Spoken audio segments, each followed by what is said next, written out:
ಮಕ್ಕಳ ನೀವು ಈಗಾಗಲೇ 7ನೇ ತರಗತಿಯಲ್ಲಿ ಒಂದಷ್ಟು ಅಭ್ಯಾಸವನ್ನ ಮಾಡಿದ್ದೀರಾ. ಆರೋಗ್ಯ ಶಿಕ್ಷಣದ ದೈಹಿಕ ಶಿಕ್ಷಣ ಮತ್ತು ಆರೋಗ್ಯ ಶಿಕ್ಷಣ ಎರಡೂ ಕೂಡ ಒಂದು ನಾಣ್ಯದ ಎರಡು ಮುಖಗಳಿದ್ದಂತೆ. ಅಂದ್ರೆ ದೈಹಿಕ ಶಿಕ್ಷಣವು ಆರೋಗ್ಯ ಶಿಕ್ಷಣದ ಒಂದು ಅವಿಭಾಜ್ಯ ಅಂಗ ಅಂತ ನಾವು ಹೇಳಿದ್ದೀವಿ, ಹೌದಲ್ವಾ? ಅಂದ್ರೆ ನಾವು ಆರೋಗ್ಯವಾಗಿರ್ಬೇಕು ಅಂತಂದ್ರೆ ನಮ್ಮ ಸಮಾಜವೂ ಕೂಡ ಆರೋಗ್ಯವಾಗಿರ್ಬೇಕು, ಹೌದಲ್ವಾ? ಅಂದ್ರೆ ನಮ್ಮ ಸುತ್ತಮುತ್ತಲಿನ ಪರಿಸರವೂ ಕೂಡ ಆರೋಗ್ಯದಿಂದ ಇರಬೇಕು. ಸಾಮಾಜಿಕ ಆರೋಗ್ಯ ಅಂದ್ರೆ ನಿಮಗೆ ಅರ್ಥ ಆಗುತ್ತೆ ಮಕ್ಕಳ. ಏನು ಸಮಾಜ ಅಂದ್ರೆ ಯಾರಿಲ್ಲಿ? ನಾವುಗಳೇ, ಜನಗಳು. ಅಂದ್ರೆ ಎಲ್ಲಾ ಜನಗಳು ಮಕ್ಕಳುಗಳು ಸೇರಿಕೊಂಡ್ರೆ ಅದೊಂದು ಸಮಾಜ. ಈ ಸಾಮಾಜಿಕ ಆರೋಗ್ಯ ಅಂದ್ರೆ ಸಮಾಜ ಆರೋಗ್ಯವಾಗಿರ್ಬೇಕು ಅಂತಂದ್ರೆ ಸಮಾಜದಲ್ಲಿ ವಾಸ ಮಾಡುವಂತಹ, ಸಮುದಾಯದಲ್ಲಿ ವಾಸ ಮಾಡುವಂತಹ ಜನಗಳು ಕೂಡ ಆರೋಗ್ಯವಾಗಿರ್ಬೇಕು. ಆರೋಗ್ಯಕರವಾದಂತಹ ಪರಿಸರವನ್ನ ನಿರ್ಮಾಣ ಮಾಡ್ಕೋಬೇಕು. ಹಾಗಾದ್ರೆ ಮಾತ್ರ ಆ ಜನಗಳ ಆರೋಗ್ಯ ಹೊಂದಲಿಕ್ಕೆ ಸಾಧ್ಯ, ಆ ಒಂದು ಸಮಾಜ ಆರೋಗ್ಯಯುತವಾಗಿ ಇರಲಿಕ್ಕೆ ಸಾಧ್ಯವಾಗುತ್ತೆ. ಸೊ ಇದರ ಬಗ್ಗೆ ಇವತ್ತು ನಾವು ಈ 9ನೇ ತರಗತಿಯಲ್ಲಿ ಅಭ್ಯಾಸವನ್ನ ಮಾಡೋಣ. ನೀವೀಗಾಗಲೇ 8ನೇ ತರಗತಿಯಲ್ಲಿ ಆರೋಗ್ಯ ಶಿಕ್ಷಣದ ಬಗ್ಗೆ ತಿಳ್ಕೊಂಡಿದ್ದೀರಾ. ಅಂದ್ರೆ ಮಾನಸಿಕ ಆರೋಗ್ಯ ಮತ್ತು ಭಾವನೆಗಳು, ಅದೇ ರೀತಿಯಾಗಿ ಅಂದ್ರೆ ದೈಹಿಕ ಆರೋಗ್ಯಕ್ಕೆ ಮಾನಸಿಕ ಆರೋಗ್ಯ ಎಷ್ಟು ಪೂರಕವಾಗಿದೆ ಇದ್ರ ಬಗ್ಗೆ ನೀವು ಹಿಂದಿನ ತರಗತಿಯಲ್ಲಿ ತಿಳ್ಕೊಂಡಿದ್ದೀರಿ. ಈಗ ಒಟ್ಟಾರೆಯಾಗಿ ಆರೋಗ್ಯ ಅಂತಂದ್ರೆ ಬರೀ ದೈಹಿಕ ಆರೋಗ್ಯ ಅಷ್ಟೇ ಬರೋದಿಲ್ಲ, ಮಾನಸಿಕವಾಗಿ, ಬೌದ್ಧಿಕವಾಗಿ, ಸೊ ಏನೋ ನಾವು ಭಾವನಾತ್ಮಕವಾಗಿ ಹಾಗೂ ಏನೋ ಶಾರೀರಿಕವಾಗಿ ಆರೋಗ್ಯವಾಗಿದ್ರೆ ಮಾತ್ರ ಒಟ್ಟಾರೆಯಾಗಿ ನಾವು ಆರೋಗ್ಯ ಅಂತ ಹೇಳ್ಬೋದು.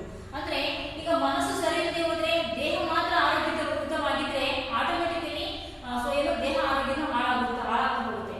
ಮುಖ್ಯವಾಗಿ ನಾವು ಉತ್ತಮ ಆರೋಗ್ಯವನ್ನು ಹೊಂದಬೇಕು ಅಂತಂದ್ರೆ ನಮ್ಮ ಮನಸ್ಸು ಉತ್ತಮ ಚಿಂತನೆಗಳನ್ನ ಮಾಡಬೇಕು, ಏನೋ ಸಜ್ಜನರ ಸಹವಾಸವನ್ನ ಮಾಡಬೇಕು, ಉತ್ತಮ ಆಲೋಚನೆಗಳನ್ನ ಮಾಡ್ಕೊಂತಾ ಇರಬೇಕು ಮತ್ತು ಒಳ್ಳೆಯ ಕೆಲಸಗಳಲ್ಲಿ ನಮ್ಮನ್ನು ನಾವು ತೊಡಗಿಸ್ಕೋಬೇಕು. ಅಂದ್ರೆ ನಾವು ನಮ್ಮನ್ನ ಕ್ರಿಯಾಶೀಲವಾಗಿ ಇಟ್ಕೋಬೇಕು. ಹಾಗಾದ್ರೆ ಮಾತ್ರ ನಮ್ಮ ಮಾನಸಿಕ ಆರೋಗ್ಯ ಚೆನ್ನಾಗಿರುತ್ತೆ.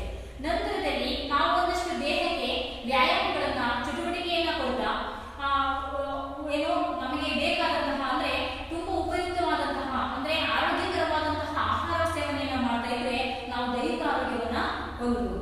ಉತ್ತಮ ಆಹಾರ ಸೇವನೆ, ಸಮತೋಲನ ಆಹಾರ ಅಂತ ಹೇಳ್ತೀವಲ್ವಾ, ಆ ತರ ಉತ್ತಮ ಆರೋಗ್ಯ ಸೇವನೆ, ಅದೇ ರೀತಿಯಾಗಿ ಉತ್ತಮ ಚಟುವಟಿಕೆಗಳು ಅಂದ್ರೆ ಒಳ್ಳೆಯ ಅಭ್ಯಾಸಗಳು. ಸೊ ಪ್ರತಿನಿತ್ಯ ನಾವು ಚಟುವಟಿಕೆಗಳಲ್ಲಿ ತೊಡಗೋದ್ರಿಂದ ನಾವು ದೇಹವನ್ನು ಆರೋಗ್ಯವಾಗಿಟ್ಕೋಬಹುದು. ಹೀಗೆ ಮನಸ್ಸು ಮತ್ತು ದೇಹ ಎರಡು ಆರೋಗ್ಯವಾಗಿದ್ರೆ ಅದು ಪರಿಪೂರ್ಣವಾದಂತಹ ಮನುಷ್ಯನ ಆರೋಗ್ಯ ಅಂತ ನಾವು ಹೇಳ್ಬೋದು. ನಾವು ಆರೋಗ್ಯವಾಗಿರ್ಬೇಕಾದ್ರೆ ಸೊ ನಾವು ನಮ್ಮ ಸಮಾಜವನ್ನು ಕೂಡ ಆರೋಗ್ಯವಾಗಿಟ್ಕೋಬೇಕಾಗಿದ್ದು ಬಹಳ ಮುಖ್ಯ. ನಾವು ನಮ್ಮ ಆರೋಗ್ಯವನ್ನ ಹೇಗೆ ಕಾಪಾಡ್ಕೊತೀವಿ ಅದೇ ರೀತಿಯಾಗಿ ಸಮಾಜದ ಅಂದ್ರೆ ನಮ್ಮ ಸುತ್ತಮುತ್ತಲಿನ ಪರಿಸರದ ಆರೋಗ್ಯವನ್ನು ಕಾಪಾಡಿಕೊಳ್ಳೋದು ಅಷ್ಟೇ ಮುಖ್ಯ ಆಗುತ್ತೆ. ಈ ಒಂದು ಅಧ್ಯಾಯದಲ್ಲಿ ಇದರ ಬಗ್ಗೆ ನಾವು ತಿಳ್ಕೊಳ್ತಾ ಹೋಗೋಣ. ಸಮುದಾಯದ ಆರೋಗ್ಯ ಅಂದ್ರೆ ಸಮಾಜದ ಆರೋಗ್ಯದ ಬಗ್ಗೆ ನಾವು ತಿಳ್ಕೊಳ್ತಾ ಹೋಗೋಣ. ಆರೋಗ್ಯ ಶಿಕ್ಷಣವು ಶೈಕ್ಷಣಿಕವಾದಂತಹ ಮಹತ್ವವನ್ನು ಪಡೆದಿದ್ದು ಸಾಮಾಜಿಕ ಆರೋಗ್ಯಕ್ಕೆ ಸಂಬಂಧಿಸಿದಂತೆ ಸಾರ್ವಜನಿಕ ಸ್ಥಳಗಳಲ್ಲಿ ಆರೋಗ್ಯಕರವಾದಂತಹ ವಾತಾವರಣ ಮೂಡಿಸುವುದು ಮತ್ತು ಮೌಲ್ಯಗಳನ್ನ ಕಾಪಾಡಿಕೊಳ್ಳುವುದರ ಬಗ್ಗೆ ಈ ಪಾಠದಲ್ಲಿ ನಾವು ತಿಳಿದುಕೊಳ್ಳೋಣ. ಆರೋಗ್ಯ ಶಿಕ್ಷಣದಲ್ಲಿ ನಮ್ಮ ಆರೋಗ್ಯದ ಜೊತೆಗೆ ಸಮುದಾಯದ ಮತ್ತು ಸಮಾಜದ ಆರೋಗ್ಯವೂ ಕೂಡ ಒಂದಾಗಿದೆ. ಯಾಕಪ್ಪ ಅಂತಂದ್ರೆ ನಾವು ಆರೋಗ್ಯವಾಗಿರ್ಬೇಕು ಅಂದ್ರೆ ನಮ್ಮ ಸುತ್ತಮುತ್ತಲಿನ ಪರಿಸರ ಆರೋಗ್ಯವಾಗಿರ್ಬೇಕು. ಯಾವುದೇ ರೀತಿಯ ಕೊಳಚೆ ಗುಂಡಿಗಳಿರಬಾರ್ದು, ತಿಪ್ಪೆಗಳನ್ನ ಕಸವನ್ನ ಹಾಕೊಂಡಿರ್ಬಾರ್ದು, ಅದೇ ರೀತಿಯಾಗಿ ಗಾಳಿ ಇರುವಂತದ್ದು ಮಲಿನ ಆಗಬಾರ್ದು. ಅಂದ್ರೆ ಯಾವುದೇ ರೀತಿ ವೆಹಿಕಲ್ಗಳು ಅವು ಇವು ಬಂದಂತಹ ಕಾರ್ಬನ್ ಡೈಆಕ್ಸೈಡ್ ಇರ್ಬೋದು, ಸೊ ಇಂಥವುಗಳು ನಮಗೆ ಸೇವನೆಗೆ ಅದು ಅನುಪಯುಕ್ತವಾಗಿರುತ್ತೆ. ಅಂತಹ ಗಾಳಿ ನಮಗೆ ಪ್ರತಿನಿತ್ಯ ಸಿಗ್ತಾ ಇದ್ರೆ ನಮ್ಮ ಆರೋಗ್ಯ ಹಾಳಾಗ್ತಾ ಹೋಗುತ್ತೆ. ಅದಕ್ಕೋಸ್ಕರ ಸೊ ಮರಗಿಡಗಳನ್ನ ಬೆಳೆಸ್ಕೊಳ್ತಾ ಇರಬೇಕು. ಮನೆ ಸುತ್ತಮುತ್ತ ಮರಗಿಡಗಳಿದ್ರೆ ಸೊ ನಮಗೆ ವಿಪುಲವಾಗಿ ಆಕ್ಸಿಜನ್ ಸಿಗ್ತಾ ಹೋಗುತ್ತೆ. ಇದರಿಂದ ನಾವು ಉತ್ತಮ ಆರೋಗ್ಯವನ್ನ ಹೊಂದಬಹುದು. ನಾವು 3 ರೀತಿಯ ಆರೋಗ್ಯವನ್ನ ಹಾಳು ಮಾಡ್ಕೊತೀವಿ ಮಕ್ಕಳ. ಏನಪ್ಪಾ ಅಂತಂದ್ರೆ ನಾವು ಸೇವಿಸುವಂತ ಆಹಾರದಿಂದ, ನಂತರ ನಾವು ಏನು ಕಲುಷಿತ ಗಾಳಿಯನ್ನ ಸೇವನೆ ಮಾಡೋದ್ರಿಂದ, ಮತ್ತೆ ಏನು ವಾತಾವರಣವನ್ನ ಹಾಳು ಮಾಡ್ಕೊಳ್ಳೋದ್ರಿಂದ ಅಂದ್ರೆ ಪೊಲ್ಯೂಷನ್ ಅನ್ನ ಮಾಡ್ಕೊಳ್ಳೋದ್ರಿಂದ ನಮ್ಮ ಆರೋಗ್ಯ ಹಾಳಾಗ್ತಾ ಹೋಗುತ್ತೆ. ಈ 3 ನಮಗೆ ಚೆನ್ನಾಗಿತ್ತು ಅಂತಂದ್ರೆ ನಮ್ಮ ಆರೋಗ್ಯ ಚೆನ್ನಾಗಿರುತ್ತೆ. ಅದಕ್ಕೋಸ್ಕರ ನಾವು ಆರೋಗ್ಯವಾಗಿರ್ಬೇಕು ಅಂದ್ರೆ ನಮ್ಮ ಪರಿಸರವನ್ನು ಕೂಡ ಆರೋಗ್ಯಯುತವಾಗಿ ಇಟ್ಕೋಬೇಕು. ಪರಿಸರದಲ್ಲಿರುವಂತಹ ಜನರು ಅವರು ಸಹ ಉತ್ತಮ ಮೌಲ್ಯಗಳನ್ನ ಹೊಂದಿರಬೇಕು. ಅಂದ್ರೆ ಈಗ ಸರ್ಕಾರ ಎಷ್ಟೊಂದೆಲ್ಲ ಈ ಸ್ವಚ್ಛ ಭಾರತ್ ಯೋಜನೆಗೆ ಬಹಳಷ್ಟು ತಲೆ ಕೆಡಿಸಿಕೊಂಡಿದೆ. ನಮ್ಮ ನರೇಂದ್ರ ಮೋದಿ ಅವರು ಪ್ರೈಮ್ ಮಿನಿಸ್ಟರ್ ಆಗಿರುವಂತಹ ನರೇಂದ್ರ ಮೋದಿ ಅವರು ಸ್ವಚ್ಛ ಭಾರತ್ ಅಭಿಯಾನವನ್ನ ಪ್ರಾರಂಭಿಸಿದರು. ಈ ಬಯಲು ಶೌಚ ಮುಕ್ತವನ್ನ ಮಾಡಬೇಕು ದೇಶವನ್ನ. ಸೊ ಯಾಕಪ್ಪ ಅಂತಂದ್ರೆ ಈ ಪೊಲ್ಯೂಷನ್ ಅನ್ನುವಂಥದ್ದು ಹೇಗಾಗಿದೆ, ಬೇರೆ ಬೇರೆ ಕಂಟ್ರಿಗಳಿಗೆ ನಮ್ಮ ದೇಶವನ್ನ ಹೋಲಿಕೆ ಮಾಡಿದಾಗ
ಮಾರ್ಕೆಟ್ಗಳಿರ್ಬೋದು, ಮೊದಲ ಸಿಟಿಗಳಲ್ಲಿ ಏನೋ ಅಂಗಡಿಗಳ ರೋಡ್ಗಳಿರ್ಬೋದು. ಸೊ ಇಲ್ಲಿ ಯಾವಾಗಲೂ ಕೂಡ ಜನದಟ್ಟಣೆ ಜಾಸ್ತಿ ಇರುತ್ತೆ. ಇಂತಹ ಸ್ಥಳಗಳಲ್ಲಿ ನಾವು ಏನು ಮಲಿನ ವಸ್ತುಗಳನ್ನ ಎಸೆಯೋದ್ರಿಂದ, ಬೀಸಾಕೋದ್ರಿಂದ, ಸೊ ಇದರಿಂದ ಬರುವಂತಹ ಗಾಳಿ ಇರ್ಬೋದು ಅಥವಾ ಸೊ ಭೂಮಿ ಮಾಲಿನ್ಯ ಆಗುತ್ತೆ. ಅದರಿಂದ ನಾವು ಓಡಾಡಿದಾಗ ನಮಗೆ ಕೀಟಗಳು ಏನ್ ಮಾಡ್ತವೆ, ರೋಗಾಣುಗಳು ನಮ್ಮ ಮೈಗೆ ಪ್ರವೇಶವನ್ನು ಮಾಡ್ತವೆ. ಸೊ ಈ ರೀತಿಯಾಗಿ ಕಾಯಿಲೆಗಳು ಬರ್ತಾ ಹೋಗುತ್ತೆ. ಉಗುಳೋದು, ಎಲೆಗಳಲ್ಲಿ ಉಗುಳೋದು, ಸೊ ಇದು ಕೂಡ ಕೆಟ್ಟ ಅಭ್ಯಾಸ ಅಂತ ನಾವು ಹೇಳ್ಬೋದು. ಇಂತಹ ಸ್ಥಳಗಳಲ್ಲಿ ಆರೋಗ್ಯಕರವಾದಂತಹ ವಾತಾವರಣವನ್ನು ಸೃಷ್ಟಿಸೋದು, ಅಂದ್ರೆ ಸಾರ್ವಜನಿಕ ಸ್ಥಳಗಳಲ್ಲಿ ಆರೋಗ್ಯಕರವಾದಂತಹ ವಾತಾವರಣವನ್ನು ಸೃಷ್ಟಿಸೋದು ಮತ್ತು ಮೌಲ್ಯಗಳನ್ನು ಕಾಪಾಡಿಕೊಳ್ಳುವುದರ ಬಗ್ಗೆ ಈ ಪಾಠದಲ್ಲಿ ನಾವು ತಿಳಿದುಕೊಳ್ಳೋಣ. ಮೌಲ್ಯಗಳು ಜನಗಳಲ್ಲಿ ತಿಳುವಳಿಕೆ ಮೂಡಿದ್ರೆ ಅವ್ರು ಯಾರು ಕೂಡ ಏನ್ ಮಾಡಲ್ಲ, ಆ ವಸ್ತುಗಳನ್ನ ಹಾಕಲ್ಲ. ಕೆಲವೊಂದು ಪ್ರದೇಶಗಳಲ್ಲಿ ಈ ವಾಟ್ಸ್ಆಪ್ ಗಳಲ್ಲಿ ಬಹಳಷ್ಟು ವಿಡಿಯೋಗಳನ್ನ ಬಿಡ್ತಾರೆ ಮಕ್ಕಳ, ನೋಡಿದಿರ ನೀವುಗಳೆಲ್ಲ. ಏನಪ್ಪಾ ಅಂತಂದ್ರೆ ಒಬ್ರು ಅಂಗಡಿ ಹತ್ರ ಎಲ್ಲ ಕುಡಿದು ಬಿಸಾಡಿರ್ತಾರೆ, ಎಲ್ಲದಲ್ಲಿ ಬಾಟ್ಲುಗಳನ್ನ, ಏನು ಜ್ಯೂಸ್ ಬಾಟ್ಲಿಗಳು, ಸ್ಮೋಕ್ ಮಾಡಿರ್ತಾರೆ, ಸಿಗರೆಟ್ ಪ್ಯಾಕ್ಗಳು, ಅದು ಎಲ್ಲ ಚಾಕ್ಲೇಟ್ ಕವರ್ಗಳು ಎಲ್ಲ ಎಸ್ತಿರ್ತಾರೆ. ಒಂದು ಮಗು ಶಾಲೆಗೆ ಹೋಗ್ತಾ ಇರುತ್ತೆ, ಶಾಲೆ ಬಸ್ ಬರಕ್ಕೆ ಒಂದಷ್ಟು ಸಮಯ ಇರುತ್ತೆ. ಇನ್ನ ಆ ಮಗು ಏನ್ ಮಾಡ್ತಪ್ಪ ಅಂದ್ರೆ ಒಂದು ಬ್ಯಾಗ್ ಇಂದ, ತನ್ನ ಸ್ಕೂಲ್ ಬ್ಯಾಗ್ ಇಂದ ಒಂದು ಕವರ್ ನ ತಗೊಂಡು ಆ ಎಲ್ಲವನ್ನೂ ಕೂಡ ಆರಿಸ್ತಾ ಇರುತ್ತೆ ಕುತ್ಕೊಂಡು. ಒಳ್ಳೆ ಯೂನಿಫಾರ್ಮ್ ಹಾಕೊಂಡಿರುತ್ತೆ ಆ ಮಗು. ಸೊ ಶಾಲೆಯಲ್ಲಿ ಶಿಕ್ಷಕರು ಹೇಳ್ಕೊಟ್ಟಿರ್ತಾರೆ, ನೋಡಪ್ಪ ಪರಿಸರವನ್ನ ಹಾಳು ಮಾಡ್ಕೋಬಾರ್ದು, ಪರಿಸರವೇ ನಮಗೆ ಆರೋಗ್ಯವನ್ನ ಕೊಡುವಂಥದ್ದು ಅಂತ ಹೇಳಿರ್ತಾರೆ. ಅದಕ್ಕೋಸ್ಕರ ಆ ಮಗು ಏನ್ ಮಾಡ್ತದೆ, ಯಾರು ಕೇಳಕ್ ಹೋಗಲ್ಲ, ಅದು ಇಲ್ಲಿ ಹಾಕ್ಬೇಡಿ ಅಂತ ಹೇಳಕ್ ಹೋಗಲ್ಲ. ಸೊ ಏನ್ ಮಾಡ್ತದೆ, ಅದನ್ನೆಲ್ಲ ಬ್ಯಾಗ್ಗೆ ತುಂಬಿಕೊಂಡ್ಬಿಟ್ಟು ತಗೊಂಡೋಗಿ ಆ ಸ್ಕೂಲ್ನಲ್ಲಿರುವಂತಹ ಡಸ್ಟ್ಬಿನ್, ಅದಕ್ಕೆ ಕಸ ವಿಲೇವಾರಿ ಒಂದು ಇರುತ್ತಪ್ಪ, ಅಲ್ಲಿ ಹಾಕುತ್ತೆ, ತಗೊಂಡೋಗಿ ಆ ತೊಟ್ಟಿಗೆ ತಗೊಂಡೋಗಿ ಹಾಕುತ್ತೆ. ನಂತರದಲ್ಲಿ ಕೈ ತೊಳೆದು ಅದು ಶಾಲೆಯ ವಾಹನವನ್ನು ಹೋಗುತ್ತೆ. ಈ ತರ ಪ್ರತಿನಿತ್ಯ ಆ ಮಗು ಮಾಡ್ತಾ ಇರುತ್ತೆ. ಮನೆ ಬಿಡುವಾಗಲೇ ಒಂದು ಅರ್ಧ ಗಂಟೆ ಮುಂಚೆ ಬಂದು ಆ ಮಗು ಆ ಕೆಲಸವನ್ನ ಮಾಡ್ತಾ ಇರುತ್ತೆ. ಅಂಗಡಿಯವರು ನೋಡ್ತಾನೆ, ಒಂದಿನ ನೋಡ್ತಾನೆ, 2 ದಿನ ನೋಡ್ತಾನೆ. ಈ ಮಗುವಿನ ಕೆಲಸ ನೋಡಿದಾಗ ಅವನಿಗೆ ಬಹಳ ಹೆಮ್ಮೆ ಅನ್ಸುತ್ತೆ. ಅವನು ಆಗ ಪರಿವರ್ತನೆ ಮಾಡ್ಕೋತಾನೆ. ಅಂಗಡಿ ಹತ್ರ ಬರೋರಿಗೆ ಹೇಳ್ತಾನೆ, ಇಲ್ಲಿ ಯಾರು ಹಾಕೊಡಪ್ಪ, ತಗೊಂಡೋಗಿ ಕಸ ಎಲ್ಲಿದೆ ಅಲ್ಲಿಗೆ ಹಾಕಿ ಅಂತ ಹೇಳ್ತಾನೆ. ಆ ಮಗು ಆಸಕ್ತನ ಅಲ್ಲಿ ಬಂದಂತಹ ಜನರು ನೋಡಿ, ಪಬ್ಲಿಕ್ಸ್ ನೋಡಿ, ಅವರು ಸಹ ಏನ್ ಮಾಡ್ತಾರೆ, ಸಿಗರೆಟ್ ಪ್ಯಾಕ್ ಇಲ್ಲಿ ಹೆಸರು ಪಾಪ ಮಗು ಒಂದು ಕೆಲಸ ಆಗುತ್ತಲ್ಲ, ತಗೊಂಡೋಗಿ ಹೋಗ್ತಾರೆ. ಈ ರೀತಿಯಾಗಿ ಜನಗಳಿಗೆ ಮನವರಿಕೆಯನ್ನ ಮಾಡ್ಕೊಡ್ಬೇಕು. ನಾವು ಫಸ್ಟ್ ಆ ಕೆಲಸವನ್ನ ಮಾಡಿದಾಗ ನಮ್ಮನ್ನು ನೋಡಿದಂತಹ ಹಲವಾರು ಜನಗಳು ಆ ಕೆಲಸವನ್ನ ಮಾಡ್ತಾರೆ. ಈ ಒಂದು ಏನು ಈ ತರ ಒಳ್ಳೆ ಅಭ್ಯಾಸಗಳು ಎಲ್ಲರಲ್ಲೂ ಕೂಡ ಬರಬೇಕು. ಈ ತರ ಅವೇರ್ನೆಸ್ ಎಲ್ಲ ಜನರಲ್ಲೂ ಮೂಡಿದಾಗ ಮಾತ್ರ ಪರಿಸರ ಸ್ವಚ್ಛವಾಗಿರ್ಲಿಕ್ಕೆ ಸಾಧ್ಯ ಅಂತ ನಾವು ಹೇಳ್ಬೋದು. ಸಾಮಾಜಿಕ ಆರೋಗ್ಯ ಬರಲಿಕ್ಕೆ ಸಾಧ್ಯ ಅಂತ ನಾವು ಹೇಳ್ಬೋದು. ಸೊ ಇದು ಪ್ರತಿಯೊಬ್ಬರು ಕೂಡ, ಎಲ್ಲರೂ ಕೂಡ ಕೈ ಜೋಡಿಸುವಂತಹ ಒಂದು ಕೆಲಸ ಅಂತ ನಾವು ಹೇಳ್ಬೋದು. ನನ್ನ ದೇಶ ಸ್ವಚ್ಛವಾಗಿದ್ರೆ, ಸೊ ನನ್ನ ದೇಶದ ಒಂದು ವಾರ್ಷಿಕ ಏನು ತಲಾವಾದಾಯ ಇದೆ, ಅದರಲ್ಲಿ ಬರೀ ಆರೋಗ್ಯಕ್ಕೋಸ್ಕರವೇ ನಾವು ಖರ್ಚು ಮಾಡ್ತಾ ಇದ್ರೆ, ಸೊ ನಾವು ಅಭಿವೃದ್ಧಿಯನ್ನು ಏನು ಹೊಂದಲಿಕ್ಕೆ ಸಾಧ್ಯ? ನನ್ನ ಊರಿಗೆ ಅಥವಾ ನನ್ನ ಮನೆಗೆ ಯಾವಾಗಲೂ ಕೂಡ ರೋಗಗಳಿಗೆ, ಕಾಯಿಲೆಗಳಿಗೆ ನಾನು ಮೆಡಿಸಿನ್ ಕೊಡಿಸೋದ್ರಲ್ಲೇ ನನ್ನ ಹಣವನ್ನೆಲ್ಲ, ನನ್ನ ಆದಾಯವನ್ನೆಲ್ಲ ಖರ್ಚು ಮಾಡ್ತಾ ಇದ್ರೆ, ಸೊ ನಾನು ಅಭಿವೃದ್ಧಿಯನ್ನ ಹೊಂದಲಿಕ್ಕೆ ಇನ್ನೂ ಹೆಚ್ಚು ನಾನು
ಒಳ್ಳೆಯ ಆರೋಗ್ಯಯುತ ಮತ್ತು ನಿರ್ಮಲವಾದ ಪರಿಸರವನ್ನು ನಿರ್ಮಿಸಿ ರೋಗಗಳನ್ನ ಪ್ರತಿಬಂಧಿಸಿ ಅವುಗಳ ಚಿಕಿತ್ಸೆಗೆ ಯೋಗ್ಯ ವೈದ್ಯಕೀಯ ಮತ್ತು ಶುಶ್ರೂಷೆಯ ವ್ಯವಸ್ಥೆ ಮಾಡಿ ವ್ಯಕ್ತಿಗಳಿಗೆ ತಮ್ಮ ವೈಯಕ್ತಿಕ ಆರೋಗ್ಯದ ಬಗ್ಗೆ ಮಾರ್ಗದರ್ಶನ ಮಾಡುವ ವಿಜ್ಞಾನಯುತ ಕ್ರಮವೇ ಸಾಮಾಜಿಕ ಆರೋಗ್ಯ.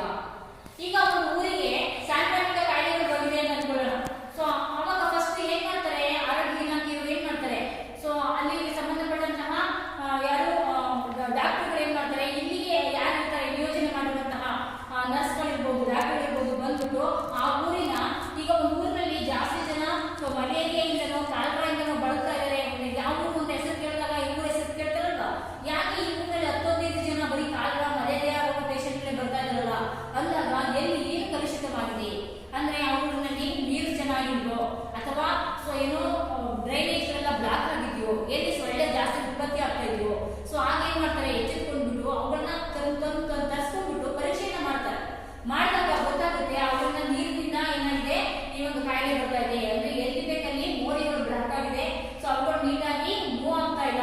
ಹಾಗಾಗಿ ಅಲ್ಲಿ ಕೂತಂತಹ ಸೊಳ್ಳೆಗಳು ಕೀಟಗಳು ಜನಗಳನ್ನ ಕರೀತಾ ಇದೆ. ಹೌದಲ್ವಾ?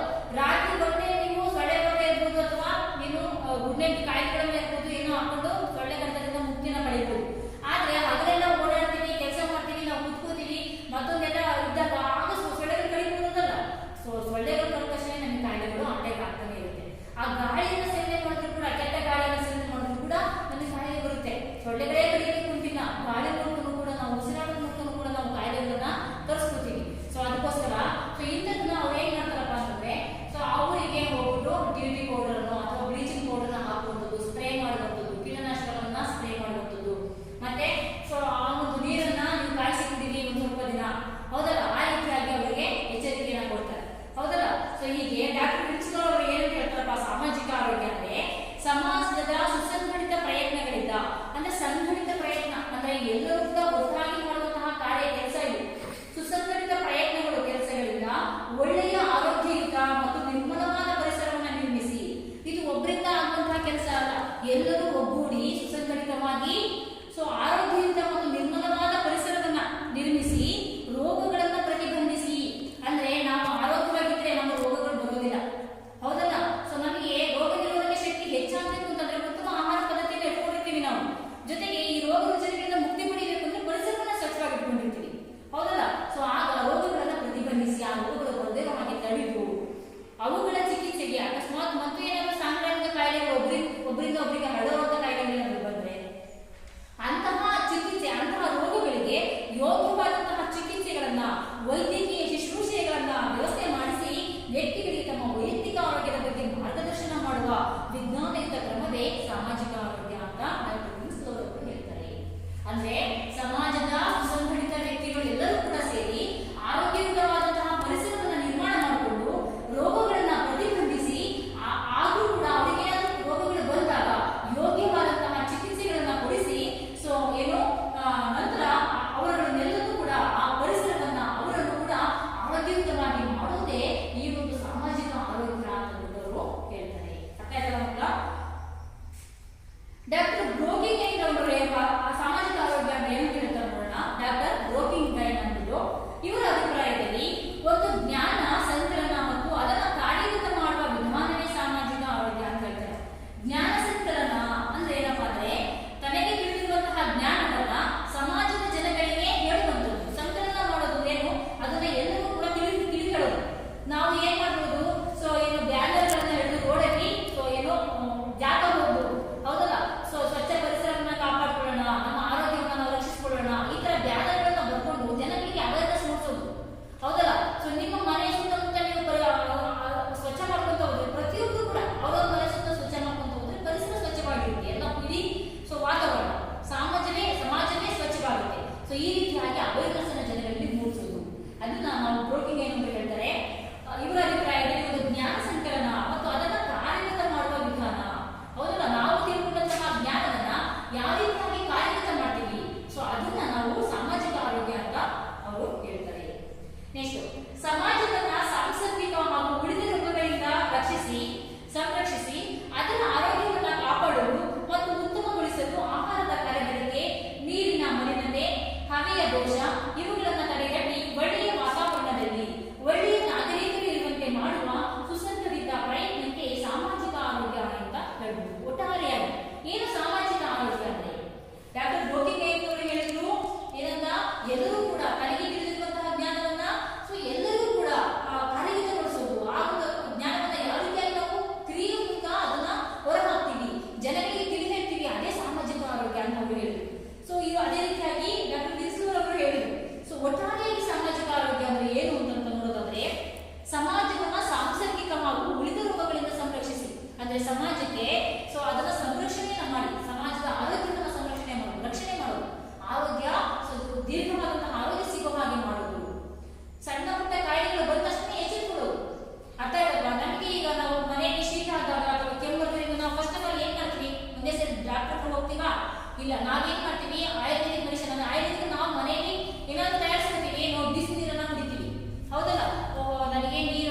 ಒಂದು ವಿಕ್ಸ್ ಮತ್ತೊಂದು ಮಾತ್ರೆಗಳನ್ನ ಹಾಕೊಂಡು ನಾವು ಅದನ್ನ ಸ್ಟೀಮ್ ಅನ್ನ ತಗೊಳ್ತೀವಿ, ಹೌದಲ್ಲ. ಸೊ ನಂತರ ನಾವೇನ್ ಮಾಡ್ತೀವಿ, ಸೊ ಬಿಸಿ ಬಿಸಿ ಆದಂತ ಆಹಾರನ ಸೇವನೆ ಮಾಡ್ತೀವಿ, ಹೌದಲ್ಲ. ಸೊ ಶುಂಠಿ ಮತ್ತೊಂದು ಎಂತದ ಕಷಾಯ ಮಾಡ್ಕೊಂಡು ಕುಡಿತೀವಿ. ಆ ನಂತರನೂ ಕೂಡ ವಾಸಿ ಆಗಲ್ಲ, ನಾವು ಹಾಸ್ಪಿಟಲ್ ಹೋಗ್ತೀವಿ, ಹೌದಲ್ವಾ. ಸೊ ಹೀಗೆ ಸೊ ಜನರಲ್ಲಿ ಅವೇರ್ನೆಸ್ ಅನ್ನ ಮೂಡಿಸಬೇಕಾಗುತ್ತೆ. ಈ ಒಂದು ಅಂದ್ರೆ ಸಮಾಜವನ್ನ ಸಾಂಸರ್ಗಿಕ ಹಾಗೂ ವಿವಿಧ ರೋಗಗಳಿಂದ ಸಂರಕ್ಷಣೆ ಮಾಡೋದು, ರೋಗಗಳು ಬರ್ದಿರೋ ಹಾಗೆ ತಕ್ಷಣ ಪರಿಹಾರವನ್ನ ಕಂಡುಕೊಳ್ಳೋದು ಸಾಧ್ಯವಾದ್ರೆ, ಅದರ ಆರೋಗ್ಯವನ್ನ ಕಾಪಾಡಲು ಮತ್ತು ಉತ್ತಮಗೊಳಿಸಲು, ಈ ಸಮಾಜದ ಆರೋಗ್ಯವನ್ನು ಕಾಪಾಡೋದು ಮತ್ತು ಹೆಚ್ಚು ಮಾಡೋದು, ಆರೋಗ್ಯವನ್ನ ಇಂಪ್ರೂವ್ ಮಾಡೋದು. ಸೊ ಆಹಾರದ ಕಲಬೆರಕೆ ಮುಖ್ಯವಾಗಿ ಆರೋಗ್ಯ ಕೆಡವೆ 3 ವಿಷಯದಿಂದ ಅಂತ ನಾನು ಹೇಳಿದೆ. ಏನು, ನಾವು ತಗೊಳ್ಳುವಂತಹ ಆಹಾರ, ಕುಡಿಯುವಂತಹ ನೀರು, ಸೇವನೆ ಮಾಡುವಂತಹ ಗಾಳಿ. ಈ ಒಂದು ಉತ್ತಮವಾದಂತಹ ಆಹಾರ ಅಂದ್ರೆ ಕಲಬೆರಕೆ, ಆಹಾರ ಕಲಬೆರಕೆ ಆಗದಿರೋ ಹಾಗೆ ನಾವು ನೋಡ್ಕೋಬೇಕು. ನೆಕ್ಸ್ಟ್ ನೀರಿನ ಮಲಿನತೆ. ಸೊ ಏನಾಗ್ತಿದೆ, ನಾವು ನಮ್ಮ ಪೈಪ್ ಲೈನ್ಗಳಲ್ಲಿ ಡ್ರೈನೇಜ್ ಒಂದು ಲೈನ್ ಪೈಪ್ಗಳು ಇರ್ತವೆ, ಕೆಲವು ಸರಿ ಏನಾಗ್ತಿರುತ್ತೆ, ಆ ಚರಂಡಿಗಳ ನೀರು ಈಗ ಪೈಪ್ಗಳು ಲೀಕ್ ಆಗ್ಬಿಟ್ಟು ಚರಂಡಿ ಹೋಗ್ತಾ ಇರುತ್ತೆ, ಅದ್ರೊಳಗೆ ಚರಂಡಿ ನೀರು ಸಹ ಸೇರ್ಪಡೆ ಆಗ್ತಾ ಇರುತ್ತೆ, ನಮಗೆ ಗೊತ್ತಿರಲ್ಲ. ನಾವೇನ್ ಮಾಡ್ತೀವಿ, ಮನೆಯಲ್ಲಿ ಶುದ್ಧ ನೀರು ಅಂತ ಕುಡಿತಾ ಇರ್ತೀವಿ. ಅದಕ್ಕೆ ಸೊ ಯಾವುದೇ ಕಾಯಿಲೆ ಫಸ್ಟ್ ಪ್ರಾರಂಭದಲ್ಲಿ ಬಂದಾಗ ಡಾಕ್ಟರ್ ಯಾಕಪ್ಪ ಪಾಯಸ ಹಸಿ ನೀರು ಕುಡೀರಿ ಅಂತಂತಾರೆ ಅಂದ್ರೆ, ಆವಾಗ ಏನು ರೋಗಾಣುಗಳು, ಕೀಟಗಳು ಸತ್ತೋಗ್ತವೆ ಬಿಸಿ ನೀರಿನಲ್ಲಿ. ಕುದಿಸಿ ಆರಿಸಿದಂತಹ ನೀರಿನಲ್ಲಿ ಯಾವುದೇ ರೀತಿಯಾದಂತಹ ಸೊ ಏನು ರೋಗಾಣುಗಳು ಇರೋದಿಲ್ಲ. ಅದಕ್ಕೋಸ್ಕರ ಹೇಳ್ತಾರೆ ಇದರಿಂದ ಕೂಡ ಆಗ್ತಿರ್ಬೋದು, ಅದಕ್ಕೋಸ್ಕರ ಬಿಸಿ ನೀರನ್ನ ಕುಡೀರಿ, ಸೇವನೆ ಮಾಡಿ. ಅರ್ಥ ಆಯ್ತಲ್ಲ. ಸೊ ಈ ನೀರು ಮಲಿನ ಆಗ್ತಿರೋ ಹಾಗೆ ನೋಡಿ ಎಚ್ಚರವನ್ನು ವಹಿಸೋದು. ಅದೇ ರೀತಿಯಾಗಿ ಹವೆಯ ದೋಷ ಅಂತ ಹೇಳ್ತಾರೆ. ಹವೆ ಮೀನ್ಸ್ ಗಾಳಿ, ಗಾಳಿ ಮಲಿನವಾಗದಿರೋ ಹಾಗೆ ನಾವು ನೋಡ್ಕೊಳ್ಳೋದು. ಯಾಕಪ್ಪ ಅಂತಂದ್ರೆ ಇತ್ತೀಚಿನ ದಿನಗಳಲ್ಲಿ ಸೊ ಏನು ವೆಹಿಕಲ್ಗಳ ಹಾವಳಿ ಜಾಸ್ತಿ ಆಗ್ತಿದೆ. ಸೊ ಊರಿನ ಹತ್ತಿರದಲ್ಲಿ ಕಾರ್ಖಾನೆಗಳಿದ್ದಾಗ ಅವುಗಳಿಂದ ಬರುವಂತಹ ಏನು ಹವೆ ಅಂದ್ರೆ ಗಾಳಿ, ಕೆಟ್ಟ ಮಲಿನವಾದಂತಹ ಏನು ಹೊಗೆ, ಇವುಗಳನ್ನು ನಾವು ಸೇವನೆ ಮಾಡಿದಾಗ ಸೊ ಏನಾಗುತ್ತೆ, ನಮಗೆ ಸೊ ಉಸಿರಾಟಕ್ಕೆ ಸಂಬಂಧಿ ಕಾಯಿಲೆಗಳು, ಆಸ್ತಮಾದಂತಹ ಕಾಯಿಲೆಗಳು, ಸೊ ಈ ತರ ಶ್ವಾಸಕೋಶಕ್ಕೆ ಸಂಬಂಧಿಸಿದಂತಹ ಕಾಯಿಲೆಗಳು ನಮಗೆ ಹೆಚ್ಚಾಗಿ ಬರ್ತವೆ. ಇದರಿಂದಲೂ ಕೂಡ ನಾವು ರೋಗಗ್ರಸ್ತರಾಗ್ಬಿಡ್ತೀವಿ. ಅದೇ ರೀತಿಯಾಗಿ ನೀರು ಮಲಿನ ಆದ್ರೂ ಕೂಡ ಕಾಯಿಲೆ ಬರುತ್ತೆ. ಅದೇ ರೀತಿಯಾಗಿ ನಾವು ಕಲುಷಿತ ಆಹಾರವನ್ನು ಸೇವನೆ ಮಾಡೋದ್ರಿಂದ ಕೂಡ ನಮಗೆ ಕಾಯಿಲೆ ಹೆಚ್ಚಾಗಿ ಬರುತ್ತೆ. ಇವುಗಳನ್ನ ನಾವು ತಡೆಗಟ್ಟಿ ಒಳ್ಳೆಯ ವಾತಾವರಣದಲ್ಲಿ ಒಳ್ಳೆಯ ನಾಗರಿಕರಿರುವಂತೆ ಮಾಡುವ, ಹೌದಲ್ಲ, ಶುದ್ಧವಾದಂತಹ ಆರೋಗ್ಯಯುತವಾದ ವಾತಾವರಣದಲ್ಲಿ ಆರೋಗ್ಯಯುತವಾದಂತಹ ಪ್ರಜೆಗಳು, ನಾಗರಿಕರು ಇರುವಂತೆ ಮಾಡುವ ಸುಸಂಘಟಿತ ಪ್ರಯತ್ನಕ್ಕೆ ಸಾಮಾಜಿಕ ಆರೋಗ್ಯ ಅಂತ ಕರೀತಾರೆ. ಅರ್ಥ ಆಯ್ತಾ? ಮುಂದುವರೆದಂತೆ ನೋಡೋಣ. ಸಾಮಾಜಿಕ ಆರೋಗ್ಯವನ್ನು ಕಾಪಾಡುವುದು ಪ್ರತಿಯೊಬ್ಬ ನಾಗರಿಕನ ಅರ್ಧ ಕರ್ತವ್ಯ. ಇದು ಒಂದು ಕೈಯಿಂದ ಆಗೋದಿಲ್ಲ, ಒಬ್ಬರಿಂದ ಆಗೋದಿಲ್ಲ.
ಯಾವ ರೀತಿಯಾಗಿ ಮರೆ ನಾವು ಕರವಸ್ತ್ರನೋ ಅಥವಾ ಕೈಯಿಂದಲೋ ಮರೆ ಮಾಡಿಕೊಂಡು ಸೀನೋದು. ಸೊ ಆಗ ಎಲ್ಲಾ ಕಡೆ ಬಿಡುವಂತಹ ಒಂದು ಇದು ಕಡಿಮೆ ಆಗುತ್ತೆ, ಬೇರೆಯವರಿಗೆ ಆ ಕಾಯಿಲೆ ಸ್ಪ್ರೆಡ್ ಆಗೋದು ಕಡಿಮೆ ಆಗುತ್ತೆ. ಬಹಿರ್ದೇಶಕ್ಕೆ ಹೋಗುವುದು, ಅದೇ ಹೇಳಿದ್ನಲ್ಲ, ಸೊ ನಮ್ಮ ಭಾರತವನ್ನ ಬಯಲು ಶೌಚ ಮುಕ್ತವನ್ನಾಗಿ ಮಾಡಬೇಕು ಅಂತ ಅಂದ್ಬಿಟ್ಟು ಬಹಳಷ್ಟು ಪ್ರಯತ್ನವನ್ನ ಮಾಡ್ತಾ ಇದ್ದಾರೆ. ಆದ್ರೂ ಕೂಡ ಜನಗಳು ಏನ್ ಮಾಡ್ತಾರೆ, ಮನೆಯಲ್ಲಿ ಶೌಚಾಲಯಗಳಿದ್ರು ಕೂಡ ಹೊರಗೆ ಬಯಲು ಶೌಚವನ್ನ ಮಾಡೋದೇ ಹೆಚ್ಚಾಗಿದ್ದಾರೆ. ಹೌದಲ್ಲ, ಜನಗಳಲ್ಲಿ ಇನ್ನೂ ಸಹ ಅವೇರ್ನೆಸ್ ಬರ್ತಾ ಇಲ್ಲ. ಬಯಲು ಶೌಚವನ್ನ ಮಾಡೋದ್ರಿಂದ ಎಷ್ಟೊಂದೆಲ್ಲ ಕಾಯಿಲೆಗಳಿದೆ ಗೊತ್ತಾ ನಿಮ್ಗೆ. ಸೊ ನೀವು ಶೌಚ ಮಾಡುವಾಗ ಅಲ್ಲಿ ಭೂಮಿಯಲ್ಲಿರುವಂತಹ ಸೊ ಏನು ಈ ಲಾಡಿಗಳು, ಕೊಕ್ಕೆಹುಳು, ಇಂತಹ ಒಂದು ಜಂತುಹುಳುಗಳು ಇವುಗಳು ನಮಗೆ ಸೊ ನಮ್ಮ ಬಾಡಿಯನ್ನು ಪ್ರವೇಶ ಮಾಡ್ತವೆ. ಚಿಕ್ಕ ಪ್ರಮಾಣದಲ್ಲಿ ಪ್ರವೇಶ ಮಾಡಿದ್ರು ಕೂಡ ಅವು ನಮ್ಮ ಇರುವಂತಹ ಇಮ್ಯುನಿಟಿಯನ್ನ ಅಂದ್ರೆ ರೋಗ ನಿರೋಧಕ ಶಕ್ತಿಯನ್ನ, ನಮ್ಮ ಆಹಾರ ಶಕ್ತಿಯನ್ನ ತಿಂದು ಅವುಗಳು ಉಲ್ಬಣವಾಗ್ತವೆ ಬಾಡಿಯಲ್ಲಿ. ಸೊ ನಮ್ಮನ್ನ ವೀಕ್ ಆಗಿ ಮಾಡ್ತವೆ, ಅರ್ಥ ಆಯ್ತಲ್ಲ.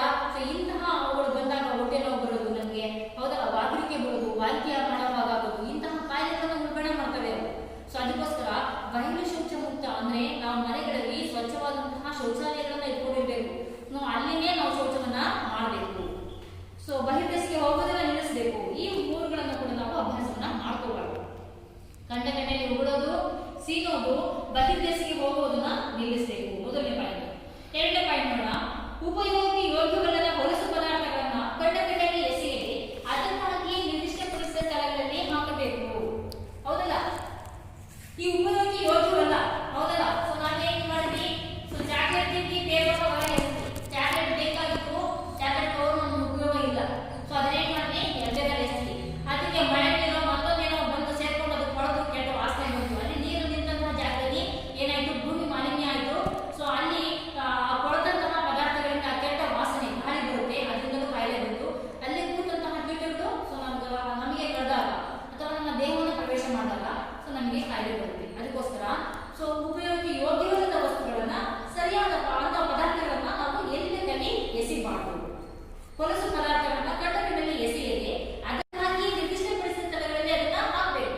ಕಸ ವಿಲೇವಾರಿಯನ್ನ ನಿರ್ದಿಷ್ಟಪಡಿಸಿದಂತಹ ಕಸದ ತೊಟ್ಟಿಯಲ್ಲಿ ಹಾಕಬೇಕು. ನೆಕ್ಸ್ಟ್ ಮೂರನೇ ಪಾಯಿಂಟ್. ವಿವಿಧ ಸಾಂಸರ್ಗಿಕ ರೋಗಗಳಾದ ಸೊಳ್ಳೆ, ತಿಗಣೆ, ನೊಣ ಮುಂತಾದವುಗಳನ್ನ ನಾಶಗೊಳಿಸಿ ಸ್ವಚ್ಛವಾದ ಪರಿಸರ ಹೊಂದಬೇಕು. ನಮ್ಮ ಮನೆಯ ಸುತ್ತಮುತ್ತ ನಾವೇನ್ ಮಾಡ್ತಾ ಇದ್ವಿ, ಹಸುಗಳನ್ನ ಕೊಟ್ಟಿಗೆ ಕಟ್ಕೊಳ್ತೀವಿ, ಅದ್ರ ಕಸ ತಗೊಂಡು ಮನೆಗೆ ತಿಪ್ಪೆ ಹಾಕೊಳ್ತೀವಿ. ಸೊ ಅದ್ರ ಮೇಲೆ ಕೂತಂತಹ ಸೊಳ್ಳೆಗಳು, ನೊಣಗಳು ಮತ್ತೊಂದು ಏನ್ ಮಾಡ್ತವೆ, ನಾವು ಅಡಿಗೆ ಮಾಡಿದಂತಹ ಪಾತ್ರೆ ಬೆಳೆ ತೊಳೆದಿಟ್ಟಂತಹ ಪಾತ್ರೆಗಳ ಮೇಲೆ ಕೂತು ಅಲ್ಲಿ ಆ ಕ್ರಿಮಿಗಳನ್ನ ಸ್ಪ್ರೆಡ್ ಮಾಡಿ ಕೂರಿಸಿ ಹೋಗ್ತವೆ. ಹೌದಲ್ಲ, ಅವುಗಳ ಕಾಲುಗಳಲ್ಲಿ ಬಾಯಿಗಳಲ್ಲಿ ಕೀಟಗಳು ಇರ್ತವೆ. ಹೌದಲ್ಲ, ಹೋಲಿಸಿದೆ ಕೂತ್ಕೊಂಡು ಅದು ಆಹಾರ ಧಾನ್ಯಗಳ ಮೇಲೆ ಕೂರೋದ್ರಿಂದ ಕಲುಷಿತವಾಗುತ್ತೆ. ನಾವು ಯಾವಾಗ ನೋಡ್ಕೊಂಡೇ ಇರ್ತೀವ, ಎಷ್ಟು ನೊಣ ಬಂದ್ಬುದೈತೆ, ಸೊಳ್ಳೆ ಬಂದ್ಬುದೈತೆ ಅಂತ. ನಾವೇನ್ ಮಾಡ್ತೀವಿ, ತೊಳೆದಿದ್ದ ತಟ್ಟೆಗಳು ತೊಳ್ಕೊಂಡು ಮತ್ತೆ ತೊಳ್ಕೊಳ್ಳೋದಿಲ್ಲ. ನಾವೇನ್ ಮಾಡ್ತೀವಿ, ಸೊ ಹಾಕೋತೀವಿ, ತಿಂತೀವಿ. ಕಾಯಿಲೆ ಬಂತಲ್ವಾ. ನಾವೇನೇ ಬಿಸಿ ಬಿಸಿಯಾಗಿ ಶುದ್ಧವಾದ ಸ್ವಚ್ಛ ಆಹಾರ ಮಾಡ್ಕೊಂಡು ಕೂಡ ಈ ತರ ಕೀಟಗಳಿಂದ ನಾವು ಆಹಾರವನ್ನ ಮಲಿನ ಮಾಡ್ಕೊಂಡು ತಿಂತಾ ಇದ್ವಿ. ಅದಕ್ಕೋಸ್ಕರ ಸೊ ನಾವೇನ್ ಮಾಡ್ಬೇಕು, ಅಂತವುಗಳ ಉತ್ಪತ್ತಿ ಆಗದ ಹಾಗೆ ನಾವು ಕೀಟನಾಶಕಗಳನ್ನು ಹುಡ್ಕೋಬೇಕು. ಅಂದ್ರೆ ಮನೆಯ ಮುಂದೆ ಚರಂಡಿ ನಿಲ್ತಾ ಇದೆಯಾ, ಅದು ಸುಲಭವಾಗಿ ಮಾಡಬೇಕು, ನಿಲ್ದಿರೋ ಹಾಗೆ ನೋಡ್ಕೋಬೇಕು. ಅಥವಾ ನಿಲ್ತಾ ಇದೆ, ಬಹಳ ನಿಂತಿದೆ, ಸೊ ಅದಕ್ಕೆ ಡಿವಿಟಿ ಪೌಡರ್ಗಳನ್ನು ಅಥವಾ ಸೀಮೆ ಎಣ್ಣೆಯನ್ನು ಹಾಕ್ಬಿಟ್ಟು ಅಲ್ಲಿ ಯಾವುದೇ ರೀತಿಯ ಕೀಟಗಳು ಉತ್ಪತ್ತಿ ಆಗದಿರೋ ಹಾಗೆ ನಾವು ಸೊ ನೋಡ್ಕೋಬೇಕು. ಅರ್ಥ ಆಯ್ತಲ್ವಾ. ಸೊ ಮನೆಯಲ್ಲಿ ಆದಷ್ಟು ಕೂಡ ಸೊಳ್ಳೆ ಪದಾರ್ಥಗಳನ್ನ ಮತ್ತೊಂದು ಕೀಟಗಳು ಬರದ ಹಾಗೆ ಸೊ ಅದನ್ನ ಗಾರ್ಡನ್ನ ಮಾಡ್ಕೋಬೇಕು. ಅದೇ ರೀತಿಯಾಗಿ ಮನೆಯಲ್ಲಿ ಕಸ ಮತ್ತೊಂದು ಗಲೀಜಿದ್ರೆ ತಿಗಣೆಗಳು ಮತ್ತು ಇಂತಹ ಕೀಟಗಳು ಉತ್ಪತ್ತಿ ಆಗ್ತವೆ. ಇವುಗಳು ಕೂಡ ಮನುಷ್ಯನಿಗೆ ಕಾಯಿಲೆಯನ್ನು ತರ್ತವೆ, ಮನುಷ್ಯನ ರಕ್ತವನ್ನು ನೀಡ್ತವೆ. ಹೌದಲ್ಲ, ಅವರಲ್ಲಿದ್ದಂತಹ ರೋಗಾಣುಗಳನ್ನು ನಮ್ಮ ಬಾಡಿ ಬಿಡ್ತವೆ. ಅದಕ್ಕೋಸ್ಕರ ಅಂತವು ಉತ್ಪತ್ತಿ ಆಗದಿರೋ ಹಾಗೆ ಸ್ವಚ್ಛತೆಯನ್ನ ಮಾಡ್ಕೋಬೇಕು. ಸೊಳ್ಳೆ, ತಿಗಣೆ, ನೊಣ ಮುಂತಾದವುಗಳನ್ನ ನಾಶಗೊಳಿಸಿ ಅವುಗಳು ನಮ್ಮ ಮನೆಗೆ ಬರದ ಹಾಗೆ ನೋಡಿಕೊಂಡು ಸ್ವಚ್ಛವಾದಂತಹ ಪರಿಸರವನ್ನ ಹೊಂದಬೇಕು. ಇನ್ನು ನಾಲ್ಕನೇ ಒಂದು ಪಾಯಿಂಟ್ ನೋಡೋಣ. ಸಾರ್ವಜನಿಕ ಮೂತ್ರಾಲಯ, ಶೌಚಾಲಯ ಸ್ವಚ್ಛತೆಯನ್ನ ಕಾಪಾಡಬೇಕು.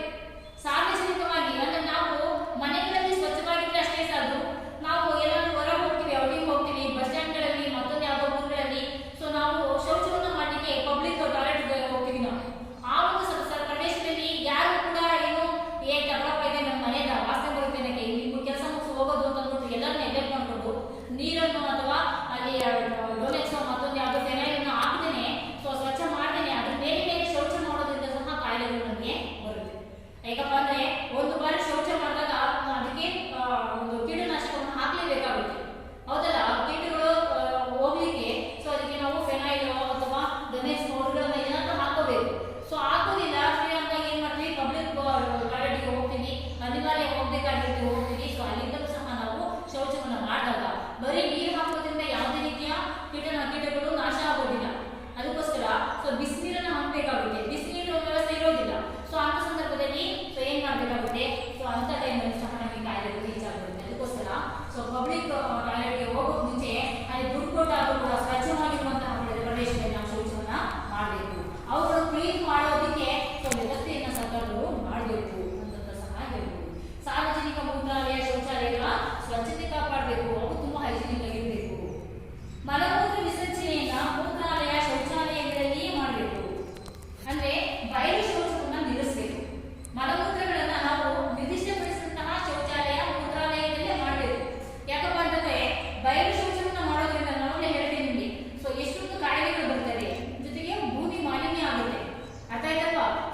ಸೊ ಇದೆಲ್ಲದೂ ಕೂಡ ಸೊ ಒಂದಕ್ಕೊಂದು ಪೂರಕವಾಗಿರೋದ್ರಿಂದ ನಾವು ಪರಿಸರವನ್ನು ಸ್ವಚ್ಛವಾಗಿ ಇಟ್ಕೊಳ್ಳೇಬೇಕು. ಈ ಉದ್ಯಮಗಳಿಂದ ಬಂದಂತಹ ಮಲಿನಕಾರಕವನ್ನ ಸೊ ತ್ಯಾಜ್ಯವನ್ನ ಸೊ ಜನಗಳು ವಾಸ ಮಾಡದಂತಹ ಪ್ರದೇಶದಲ್ಲಿ ಎಲ್ಲದೂ ಕೂಡ ವಿಲೇವಾರಿ ಮಾಡಲಿಕ್ಕೆ ಅವರು ಪ್ರಯತ್ನಿಸಬೇಕು. ನೀರಿನಲ್ಲಿ ಸೊ ಏನು ಯಾವುದೇ ಕಾರಣಕ್ಕೂ ಬಿಡಬಾರ್ದು. ಯಾಕಪ್ಪ ಅಂದ್ರೆ ನೀರಿನಲ್ಲಿ ಜಲಚರಗಳು ಇರ್ತವೆ, ಮೀನಿರುತ್ತೆ, ಏಡಿ ಇರುತ್ತೆ, ಮತ್ತೊಂದೆಲ್ಲ ಜಲಚರಗಳು ಇರ್ತವಲ್ವಾ, ಅವುಗಳನ್ನ ತಿನ್ನೋದ್ರಿಂದ ಅದಕ್ಕೆ ಬಂದಂತಹ ಕಾಯಿಲೆ ಮನುಷ್ಯರಿಗೂ ಬರುತ್ತೆ. ಅದಕ್ಕೋಸ್ಕರ ನೀರಿಗೆ ಅಂತಹ ಇವುಗಳನ್ನ ರೋಗಕಾರಕಗಳನ್ನ ಬಿಡದಿರೋ ಹಾಗೆ ನೋಡ್ಕೋಬೇಕು. ನೆಕ್ಸ್ಟ್ ವಾಹನಗಳಿಂದ ಸೊ ಏನು ಇವಾಗ ಜನರ ವಾಹನ ದಟ್ಟಣೆ ಜಾಸ್ತಿ ಆಗಿದೆ, ಜನಸಂಖ್ಯೆಗಿಂತ ಹೆಚ್ಚಾಗಿ ವಾಹನ ದಟ್ಟಣೆ ಇದೆ ಈಗ. ಸೊ ಏನು ಹೊರಗೆ ಹೋದ್ರೆ ಸಾಕು ಮೂಗುರಿ ಬರುತ್ತೆ, ಅಂದ್ರೆ ಕಾರ್ಬನ್ ಡೈಆಕ್ಸೈಡ್, ಎಲ್ಲಿ ನೋಡು ವಾತಾವರಣದಲ್ಲಿ ಕಾರ್ಬನ್ ಡೈಆಕ್ಸೈಡ್ ಇರುತ್ತೆ. ಅದಕ್ಕೋಸ್ಕರ ನಾವು ಉಸಿರಾಟ ಮಾಡುವಾಗ ಮೂಗೆಲ್ಲ ಉರಿ ಬರುತ್ತೆ. ಸೊ ಅಂದ್ರೆ ನಮಗೆ ಆಮ್ಲಜನಕ ಕಡಿಮೆ ಆಗ್ತಾ ಇದೆ ನಮಗೆ. ಸೊ ಹಾಗಾಗಿ ಸೊ ಈ ಒಂದು ವಾಹನಗಳ ಏನು ಇಂಜಿನ್ಗಳನ್ನ ಸುಸ್ಥಿತಿಯಲ್ಲಿ ಇಟ್ಕೋಬೇಕು. ಅಂದ್ರೆ ಅವುಗಳು ಸೊ ಏನು ಕೆಟ್ಟ ಹೊಗೆಯನ್ನ ಜಾಸ್ತಿ ಸೂಸ್ತಿರವಾಗಿ ನೋಡ್ಕೋಬೇಕು. ಅಂದ್ರೆ ಕೆಲವು ಸರಿ ಏನಾಗುತ್ತಪ್ಪ ಅಂದ್ರೆ ಸೆಕೆಂಡ್ ಹ್ಯಾಂಡ್ ಗಾಡಿಗಳನ್ನ ತಗೊಳ್ತಾರೆ, ಅವು ಬಹಳ ಜಾಸ್ತಿ ಹೊಗೆಗಳನ್ನ ಬಿಡ್ತಾ ಇರ್ತಾರೆ, ಆದ್ರೂ ಕೂಡ ಅವುಗಳನ್ನೇ ಓಡಿಸ್ತಾ ಇರ್ತಾರೆ. ಅವುಗಳನ್ನ ಇಂಜಿನ್ ಸುಸ್ಥಿತಿಯಲ್ಲಿ ಇಟ್ಕೊಂಡ್ರೆ ಜಾಸ್ತಿ ಹೊಗೆಯನ್ನ ಬಿಡೋದಿಲ್ಲ ಅವು, ಹೌದಲ್ಲ. ಸೊ ಜೊತೆಗೆ ಈ ಫ್ಯೂಯಲ್ ಅಂದ್ರೆ ಪೆಟ್ರೋಲ್ ಡೀಸೆಲ್ ಇವುಗಳನ್ನ ಮಲಿನ ಮಾಡ್ತಾರೆ, ಅಂದ್ರೆ ಕಲಬೆರಕೆ ಮಾಡ್ತಾರೆ. ಕಲಬೆರಕೆ ಮಾಡೋದ್ರಿಂದ ಕೂಡ ಸೊ ಗಾಡಿಗಳಲ್ಲಿ ವೆಹಿಕಲ್ಗಳ ಇಂಜಿನ್ಗಳು ಹಾಳಾಗ್ತಾ ಇದೆ. ಕೆಟ್ಟ ಫ್ಯೂಯಲ್ ಅನ್ನ ಬಳಸೋದ್ರಿಂದ ಹೊಗೆ ಜಾಸ್ತಿ ಬರ್ತಾ ಇದೆ. ಸೊ ಇದು ಜನಗಳ ನಾಗರಿಕರ ಒಂದು ಆರೋಗ್ಯಕ್ಕೆ ಹಾನಿಯನ್ನ ಮಾಡ್ತಾ ಇದೆ, ಉಂಟು ಮಾಡ್ತಾ ಇದೆ.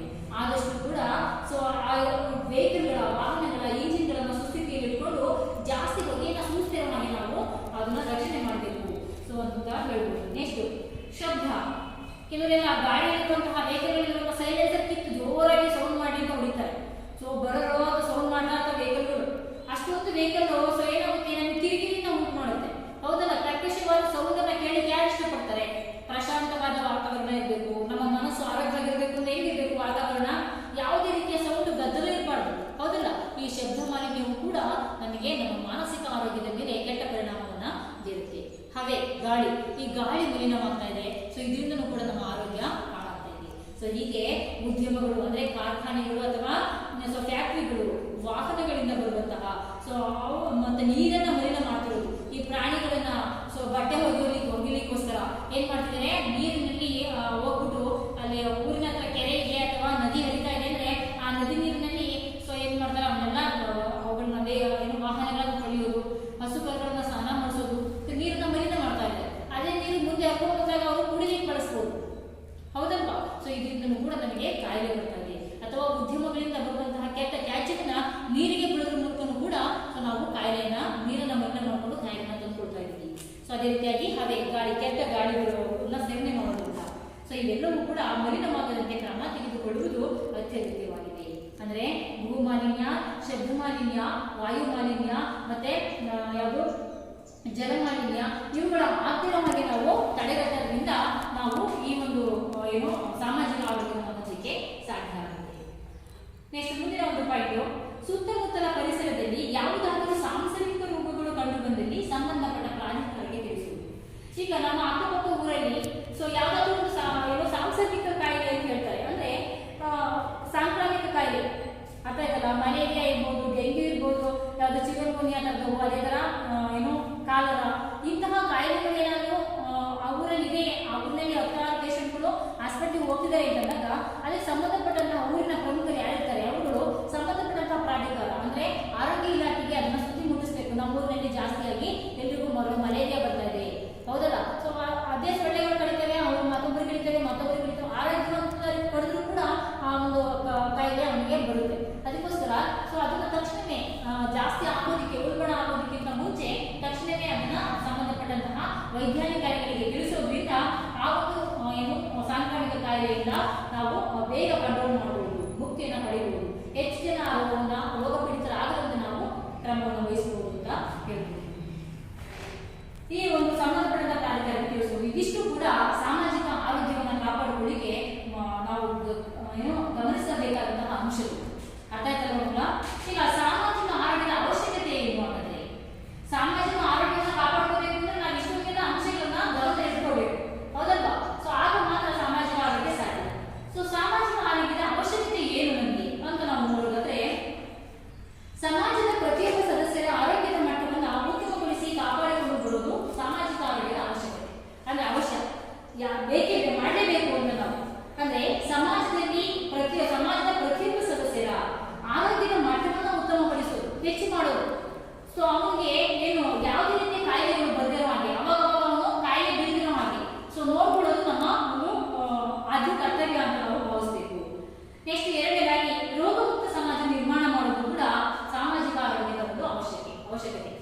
ರೋಗಮುಕ್ತ ಸಮಾಜ ಯಾವುದೇ ರೀತಿಯಾಗಿ ನಮ್ಮ ಸಮಾಜಕ್ಕೆ ರೋಗಗಳು ಬರದೇ ಇರೋದು.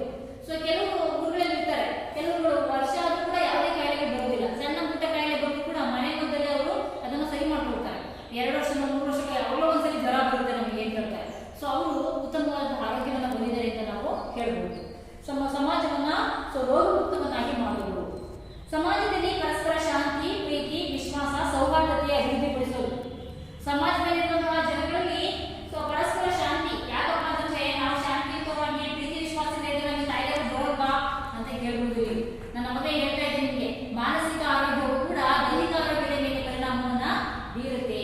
ಅದಕ್ಕೋಸ್ಕರ ಮನಸ್ಸು ಆರೋಗ್ಯವಾಗಿರ್ಬೇಕು ಅಂದ್ರೆ ನಾವು ಏನೇನೆಲ್ಲ ಗುಣಗಳನ್ನ ಇಟ್ಕೊಳ್ಬೇಕು, ಪರಸ್ಪರ ಶಾಂತಿಯುತವಾಗಿರ್ಬೇಕು, ತುಂಬಾ ತಾಳ್ಮೆಯನ್ನ ಇಟ್ಕೊಂಡಿರ್ಬೇಕು, ಪ್ರೀತಿಯಿಂದ ಎಲ್ಲವನ್ನು ಕೂಡ ಆಧರಿಸಬೇಕು, ವಿಶ್ವಾಸವನ್ನ ಇಟ್ಕೊಂಡಿರ್ಬೇಕು ನೆರೆಹೊರೆಯವರ ಜೊತೆ, ಸೌಹಾರ್ದಯುತವಾದಂತಹ ಸಂಬಂಧಗಳನ್ನ ನಾವು ಇಟ್ಕೊಂಡಾಗ, ಅಭಿವೃದ್ಧಿಯನ್ನು ಪಡಿಸಿದಾಗ ನಮ್ಮ ಮಾನಸಿಕ ಆರೋಗ್ಯ ಚೆನ್ನಾಗಿರುತ್ತೆ, ಇದರಿಂದ ದೈಹಿಕ ಆರೋಗ್ಯವೂ ಕೂಡ ಚೆನ್ನಾಗಿರುತ್ತೆ.